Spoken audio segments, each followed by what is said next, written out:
estar compartiendo en esta mañana es la Biblia, guía infalible en mi devoción. Repito el título: la Biblia, guía infalible en mi devoción.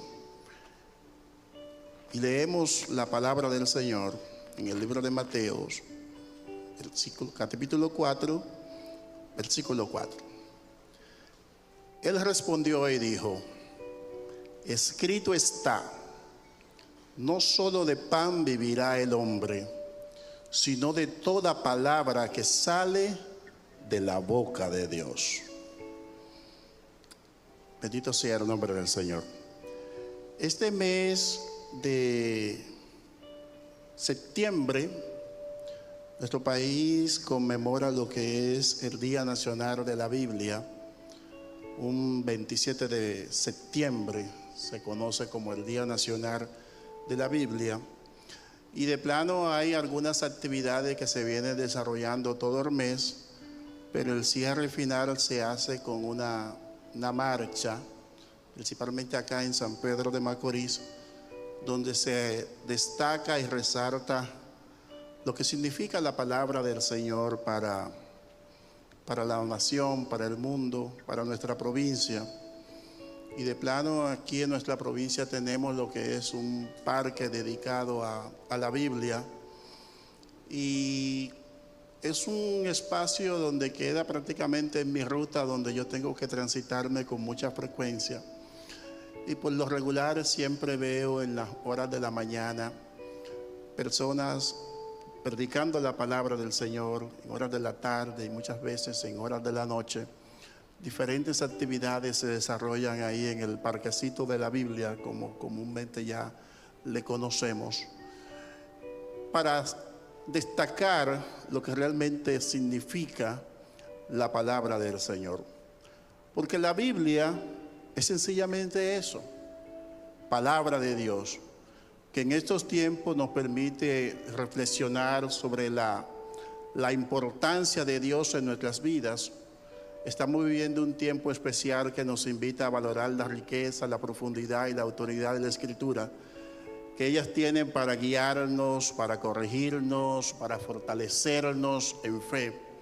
Y con mucho acierto decía nuestra pastora a los padres que estaban presentando sus criaturas: todo lo que usted necesite para guiar su vida, todo plan, toda estrategia, todo lo que usted entiende que le puede servir como herramienta para usted poder emprender lo que usted quiera emprender, está aquí, en la palabra del Señor.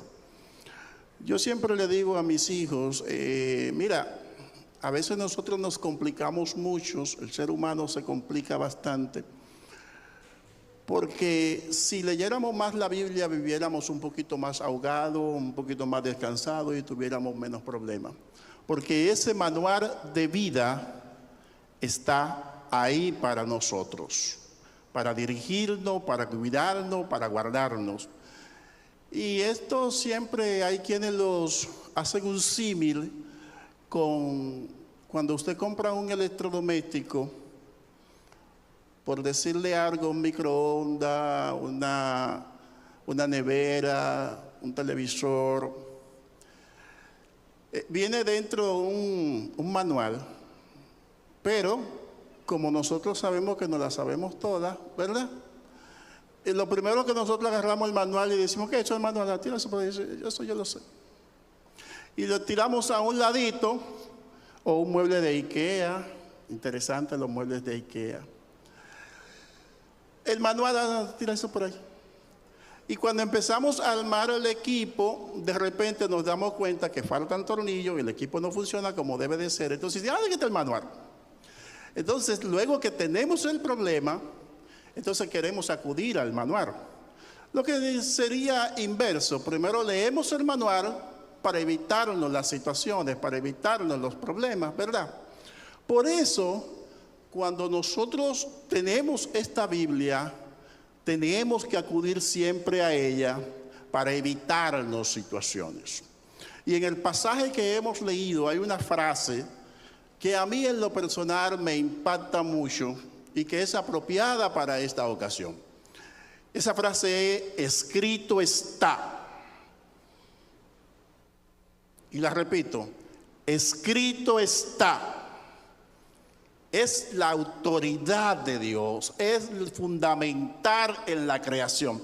Ese escrito está dicho, está establecido, fue puesto en tabla, en piedra y en página. ¿Para qué? Para que cada vez que tengas que consultar, para que cada vez que tengas que corregir, para que cada vez que quieras escuchar la voz de Dios, puedas ir donde la Biblia te dice: escrito está.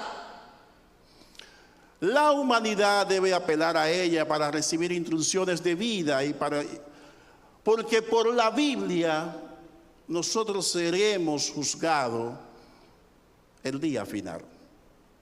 Esta frase, escrito está, aparece aproximadamente unas 80 veces en la Biblia.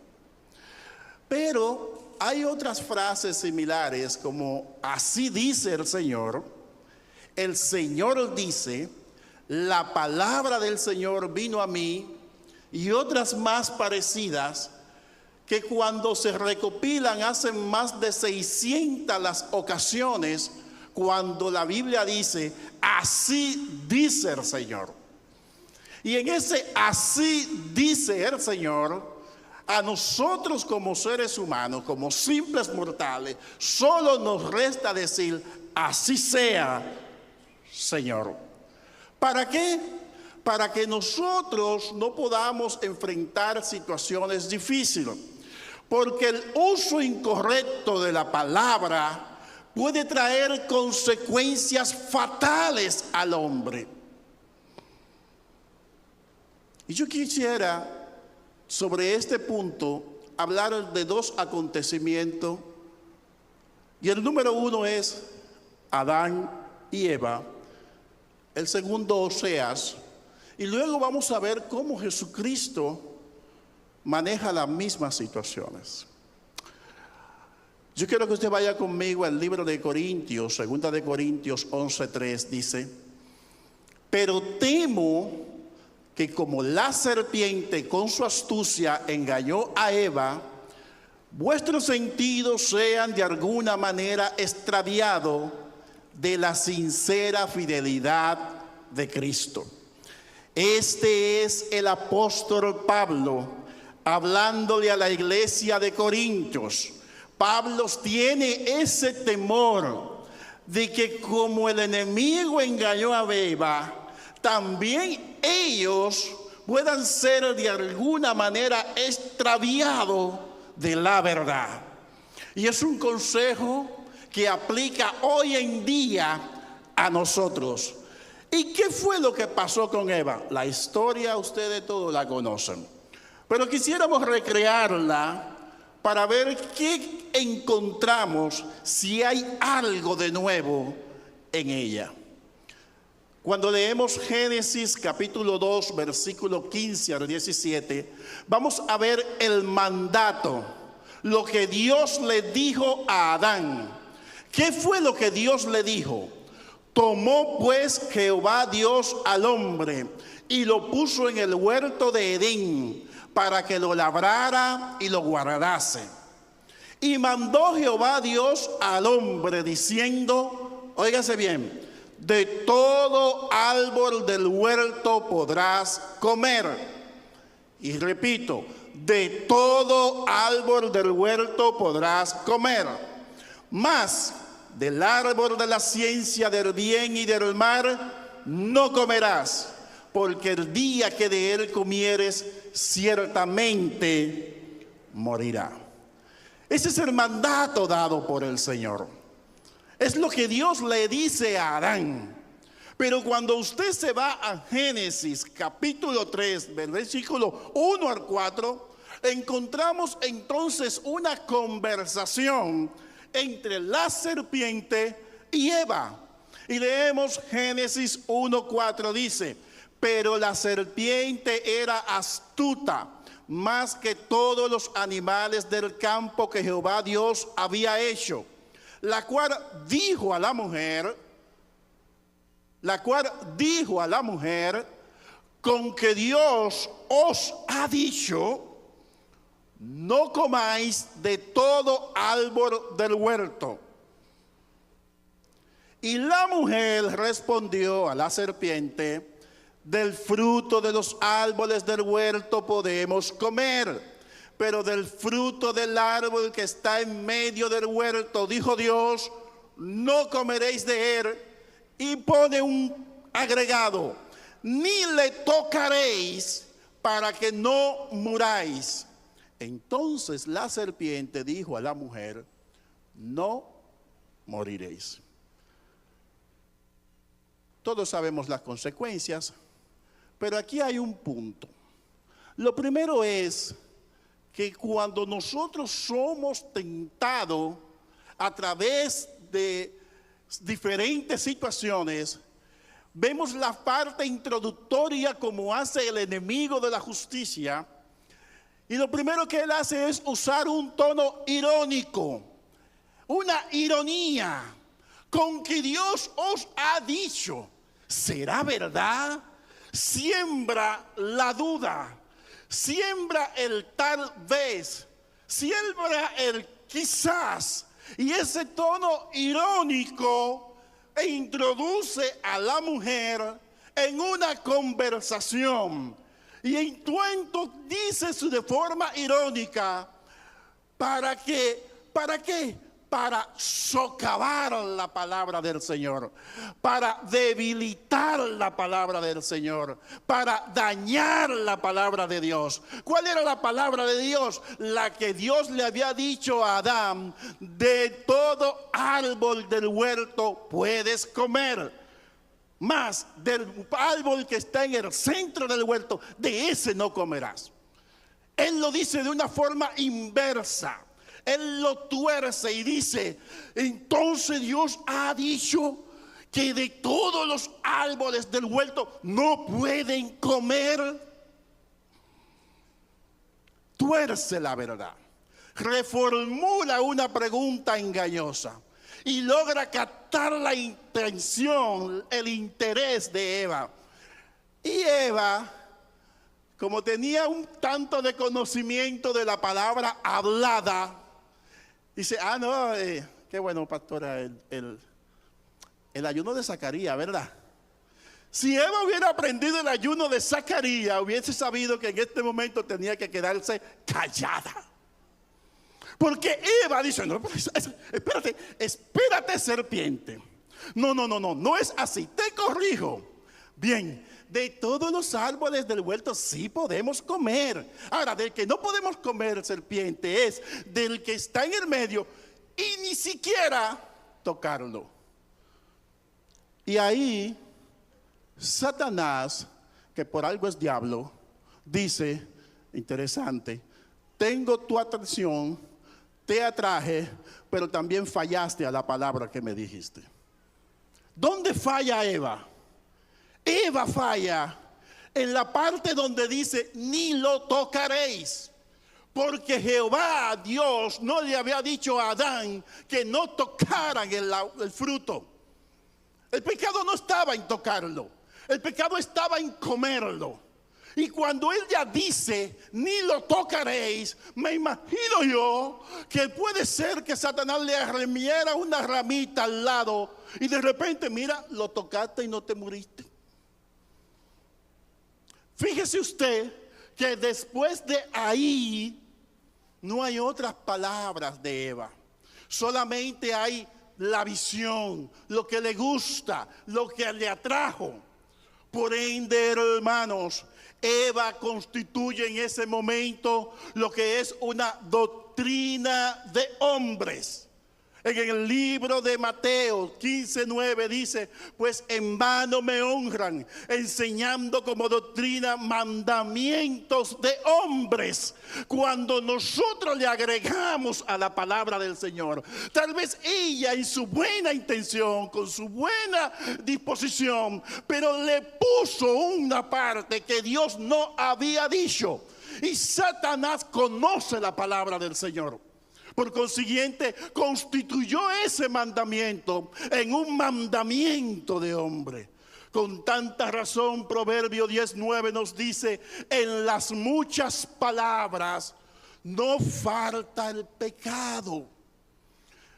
Pero el mismo libro de Proverbios 22:3 dice: el avisado ve el mar y se esconde, mas los simples pasan delante y reciben el daño.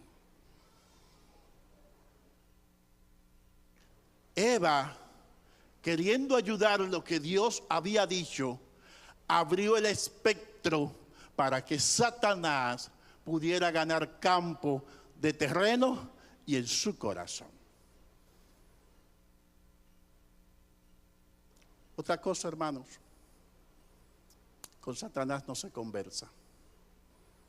La palabra de Dios enseña en Judas 9 que a Satanás se reprende por la palabra.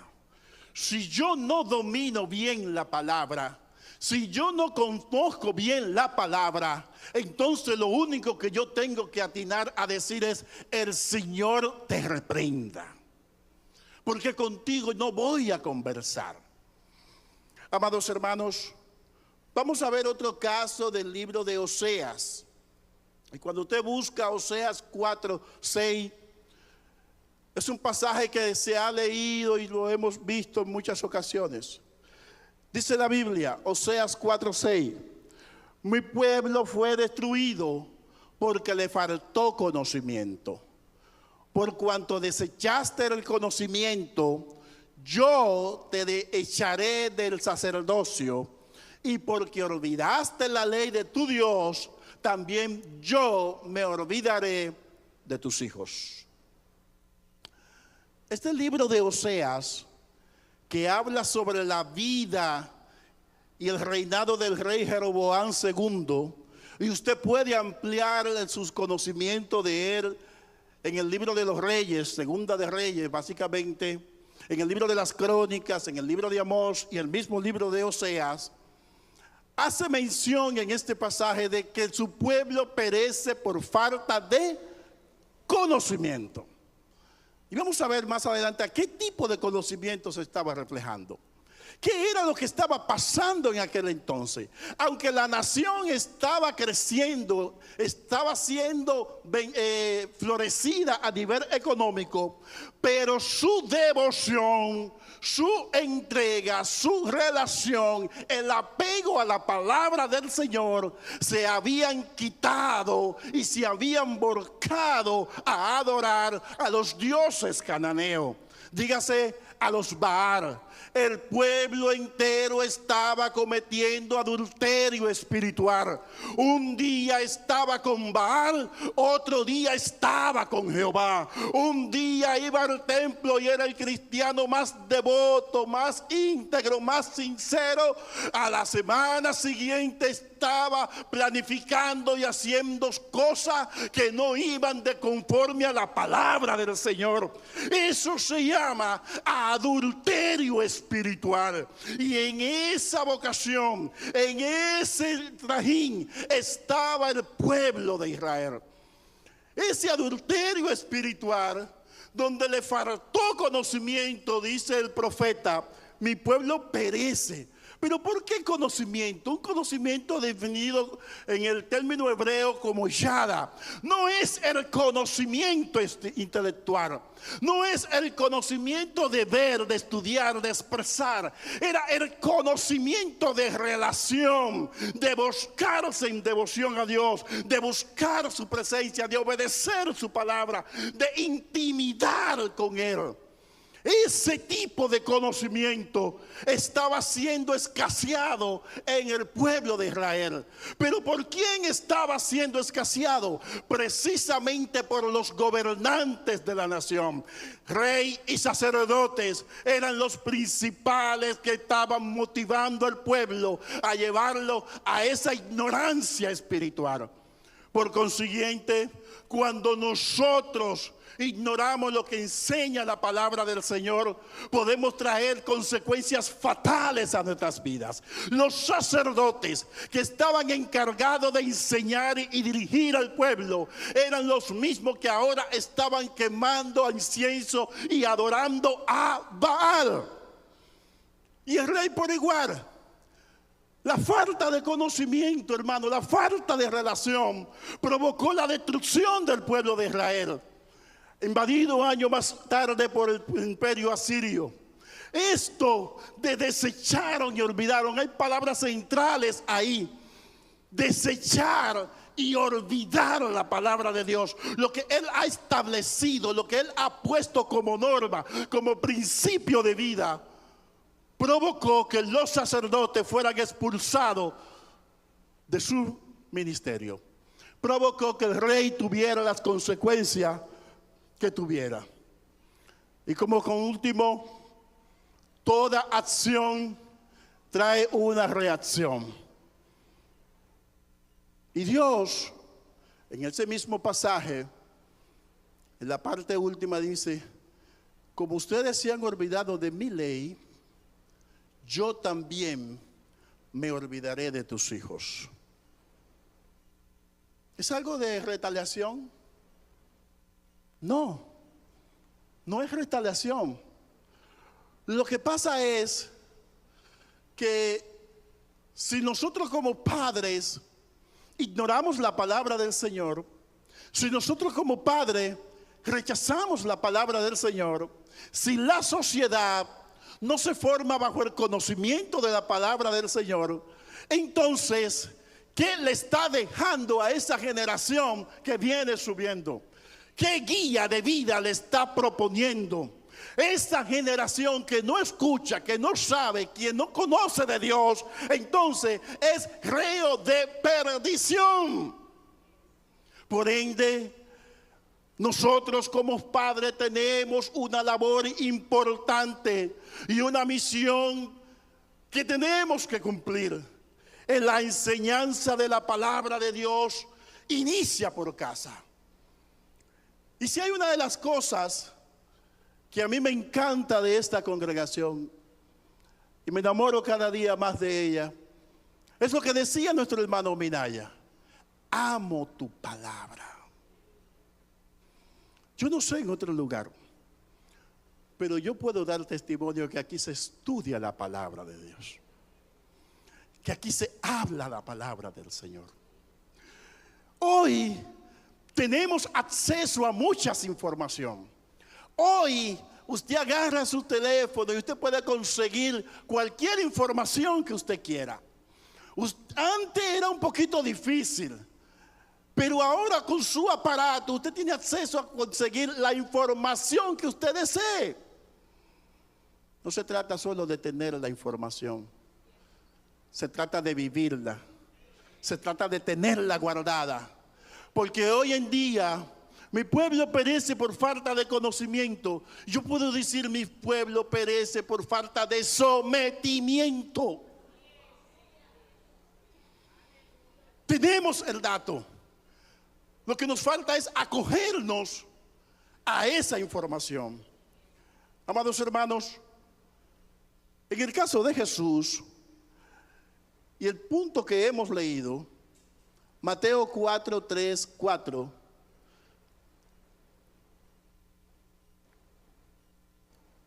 dice la palabra del Señor: y vino a él el tentador y le dijo: si eres hijo de Dios, di que esta piedra se conviertan en pan.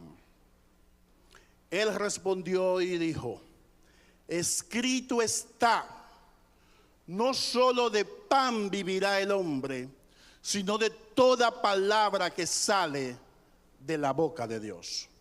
Fíjese algo, que al igual que con Eva, él lo hace en un tono irónico y retador. Si eres hijo de Dios, si es verdad que eres hijo de Dios, demuéstrame que tú eres hijo de Dios. Y lo hace en este tono irónico y retador, para querer sembrar lo mismo que en Eva, la duda. Señor, pero ¿será verdad que soy yo? Fíjese algo, Eva estaba en el paraíso, buena alimentación, aire acondicionado, agüita fresca, lo tenía todo. No tenía escasez, no tenía necesidad. Sin embargo, Jesús dice que después de 40 días y 40 noches de ayunar en el desierto, tuvo hambre. Yo no sé si alguno de ustedes ha ido a algún desierto. Y si no han ido, aquí tenemos uno bien cerca, Baní, las dunas de Baní. Dese un viajecito por las dunas de Baní a las 3 de la tarde. Me avisa cuando venga. 40 días, 40 noches. Y después de ese momento, Jesús tiene hambre. ¿Con qué lo tienta él? Con el sustento físico, con lo que él necesitaba. Si eres hijo de Dios, di que esta piedra se conviertan en pan. Me encanta la respuesta que da Jesús en su primer round. Escrito está. No solo de pan vivirá el hombre, sino de toda palabra que sale de la boca de Dios. Jesús se va al libro de Deuteronomio capítulo 8 versículo 3 y le cita literalmente lo que establece la palabra. ¿Por qué? Porque Jesús sabía que en el desierto su padre alimentó al pueblo de Israel, le proveyó de comida, le proveyó de sustento, pero no solamente le proveyó el alimento físico, sino que hay un pan mucho más importante que es el pan espiritual. De plano, Jesús mismo dice: yo soy el pan vivo que del cielo ha descendido. No es un asunto de físico, es un asunto espiritual. Es un asunto de llenarte, de buscar tu presencia, de relacionarte con Él. Ese pan espiritual que provee todo lo que tú físicamente necesitas. Por consiguiente, la misma palabra de Dios te dice: buscad primeramente el reino de Dios y su justicia, y todas las demás cosas os serán añadidas. No es que tengo hambre, dame de comer, Señor. No, alimenta mi espíritu para no pecar contra ti, Señor.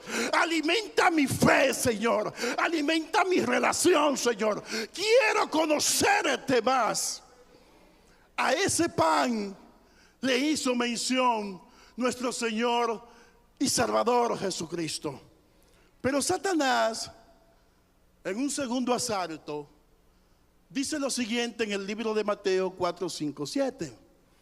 Entonces el diablo le llevó a la santa ciudad y le puso sobre el pináculo del templo y le dijo: buenamente, si eres hijo de Dios, échate abajo. Fíjese ahora, como Jesús le cita la palabra en el primer round, ahora, ¿quién cita la palabra? Ahora es Satanás, ahora es el diablo que está diciendo: échate abajo. ¿Por qué? Porque escrito está, como tú me lo dijiste.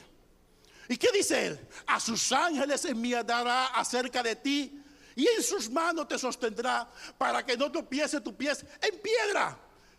Interesantísimo es que Satanás se la dice literal, como dice el Salmo 91, 11. Se lo dice con punto y coma. Porque como tú me citaste palabra en el primero, cogí ahí ahora. Para que tú veas que yo sé Biblia. Pero él no sabe que está hablando con la tata. Y la tata le dice a él: Jesús le dijo, escrito está, y a esto, si usted quiere, póngalo en mayúscula, redondelo, póngale un zoom, y le dice, escrito está, y a esto póngale mayúscula, póngale un zoom, también. O sea, también dice la Biblia no tentarás al Señor tu Dios. Te devolví la pelota. Te devolví lo que tú me estabas diciendo. ¿Qué buscaba Satanás con esto? Cita la palabra. Utiliza el Salmo 91. Jesús nuevamente responde en el libro de Deuteronomio, en el desierto. Deuteronomio 6:16. Dice la palabra: no tentarás a Jehová vuestro Dios como lo tentáis en Masá. En Deuteronomio 6:16 Jesús le está respondiendo a Satanás, porque ¿qué fue lo que pasó en Masá? En Masá, cuando usted se va al libro de Éxodo 17:7, dice la palabra del Señor que el pueblo de Israel tenía sed, quería de tomar, estaban sedientos. Y fueron y le dijeron a Moisés: danos de beber, danos de beber. ¿Acaso está Dios con nosotros? Un término de desafío. ¿Acaso está Dios con nosotros? Pueblo malo, bárbaro, tú no has visto todo lo que el Señor ha hecho detrás de todos estos años. Y tú aún sigues preguntando si Dios está contigo. ¿Acaso no has visto tú todo lo que Dios ha hecho en tu vida, en tu familia, en tu casa, en tu hogar, en tu trabajo, en tu alrededor? Y tú te sigues preguntando: ¿acaso está Dios conmigo? En ese momento Dios le dice a Moisés: toma la vara, toca la peña para que el pueblo beba.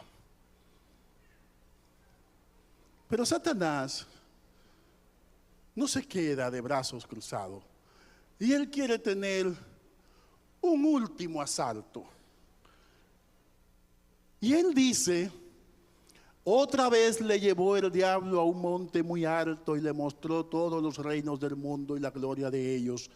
Y le dijo: todo esto te daré si postrado me adorares. Entonces Jesús le dijo: vete, Satanás, porque escrito está: al Señor adorarás y a Él solo servirás. En esta ocasión, Satanás no es irónico. Satanás no usa la palabra. Satanás declara realmente lo que él quería. Declara su propósito final, y es recibir adoración. Pero fíjese algo, hermano. Como en el primero, como en el segundo, así también en el tercero, Jesucristo le cita la palabra del Señor. ¿Qué no está diciendo esto? Que nuestras luchas, nuestras batallas, nuestro diario vivir tiene que ser combatido con la palabra de Dios. Porque ella es como espada de dos filos que penetra y quebranta hasta los huesos. No podemos buscar otro argumento para enderezar nuestras vidas que no sea la palabra de Dios. No tenemos otro mecanismo de salvación que no sea la palabra de Dios. No tenemos otro mecanismo de transformación que no sea la palabra de Dios, porque en ella está la vida eterna. Bendito sea el nombre del Señor. Amados hermanos, el apóstol Pablo dice en el libro de Efesios 6:17: tomad el yelmo de la salvación y la espada del Espíritu, que es la palabra del Señor. Y el hermano Minaya decía ahorita: fui militar. ¿Cuántos años, hermano Minaya, usted fue militar? ¿Cuánto? 36 años. Solamente un niño de 36 años. Amado mi hermano Minaya, un soldado puede ir sin su arma a la batalla.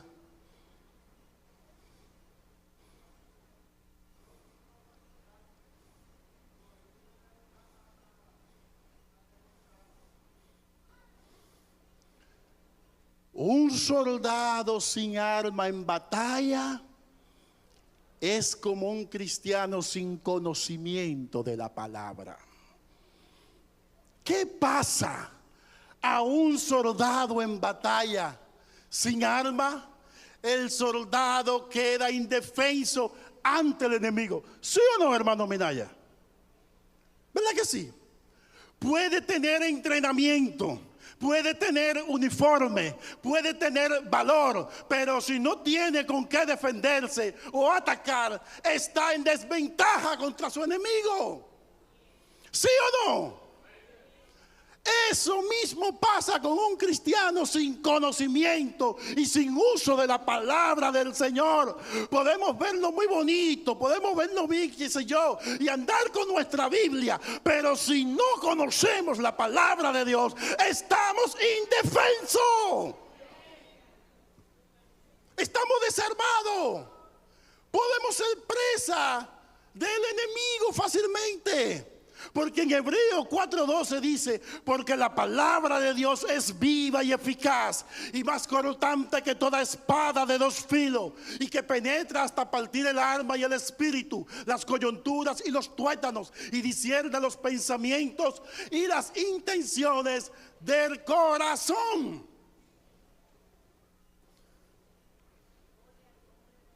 Hermano Minaya, el arma representa la preparación del soldado. Cuando a los reclutas le dan arma, después de un tiempo, cuando usted ve que una gente, y Morillo,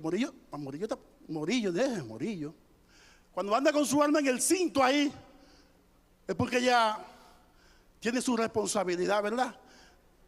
Tiene, ¿cómo se llama? Ya creció la persona.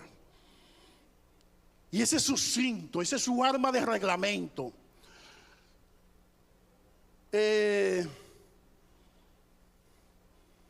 Si pierde su arma de reglamento, ¿cómo se considera eso en la milicia?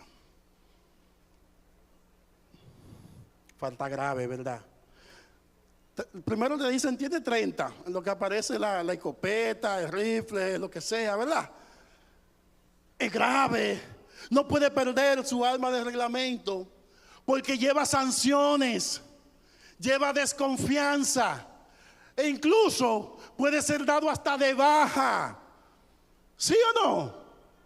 Entonces, hermanos, cuando un cristiano descuida la palabra de Dios, pierde autoridad espiritual y puede tomar decisiones equivocadas en momentos clave. No eres de confianza porque has perdido la palabra de Dios que estaba en ti. ¿Dónde está tu arma de reglamento? ¿Dónde están los tiros que te respondieron a tu responsabilidad? Por último, el arma también protege a su equipo. Un soldado no solo se defiende a sí mismo, su presencia armada protege a sus compañeros y cumple una función en la misión colectiva. Minaya, Morillo portan su arma. Y a mí me encantan a veces esas películas de los Suárez, ¿qué le llaman? O el Easy de Estados Unidos. Tú ves que entra uno de frente y el otro de espalda a él. Y se va moviendo. ¿Sí o no? Él está diciendo, yo tiro para acá y tú tiras para allá. Tú me cuidas mi espalda, tú me cuidas mi retaguardia. ¿Sí o no? ¿Verdad? Y que cuando se arma el conflicto, si alguno de ellos cae, ese no se queda ahí. Ese hay que llevárselo. Pueden haber todas las bombas que caigan, pueden haber todos los tiros que caigan, pero a ese hay que recogerlo. Ese no se queda ahí. Porque ese soldado protege su equipo. Su arma de reglamento es para defenderse a él y defender a los suyos. ¿Sabe usted que el buen soldado espiritual que conoce la palabra del Señor, aplica la Biblia y bendice a otros, anima, corrige, edifica, ora con poder y cubre a su familia, cubre a su iglesia, ayuda a los débiles en la fe, protege. Aquí hay que orar, vamos a orar. Aquí hay que ayudar, vamos a ayudar. Aquí hay que aconsejar, vamos a aconsejar. Aquí hay que llevarle la dorca, vamos a llevarle la dorca. Pero ese soldado que conoce la palabra del Señor está vigilante, activo, en guardia, atalaya. Si no tiene arma, ese soldado no va a salir al campo de batalla. Si no tiene arma de reglamento, vayan ustedes. Yo lo que me puedo hacer es un blanco fácil. Porque el soldado que no tiene arma se pone en riesgo él y a los demás. ¿Sí o no, Minaya? Si andas desarmado, entonces tengo doble misión: atender a la misión y cuidarte a ti también. ¿Cómo dice, hermano? Si no fue con arma, no fue a la guerra. Amados, Salmo 119:11, lo citaron ahorita. En mi corazón he guardado tus dichos para no pecar contra ti.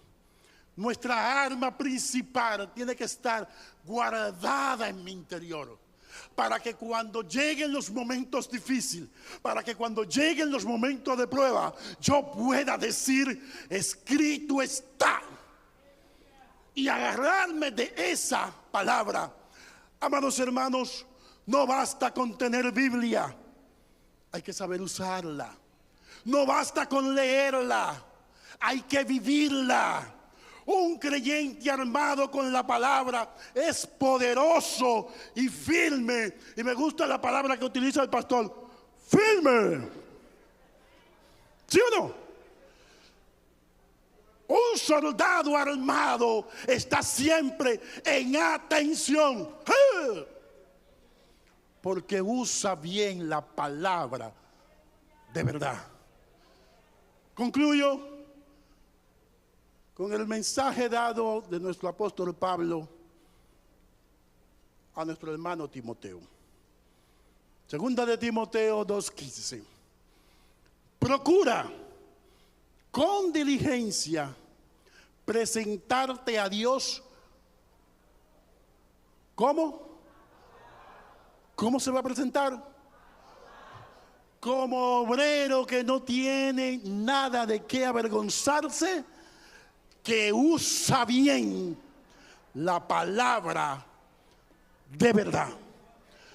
Dios te bendiga, iglesia. Señor, hemos predicado tu palabra. Te pedimos, Dios, que nuestros corazones, que nuestras vidas podamos cada día amarla cada día más. Amo tu palabra, Señor, porque por ella hoy estamos aquí. Amo tu palabra porque a través de ella he recibido los mejores consejos de mi vida. Amo tu palabra porque a través de ella, Señor, te he podido conocer a ti. Amo tu palabra, Señor, porque ella es vida y eficaz, Señor. Ayúdanos a como iglesia seguir creciendo en la devoción y en la entrega de buscarte cada día más a través de tu palabra. Gracias, Señor.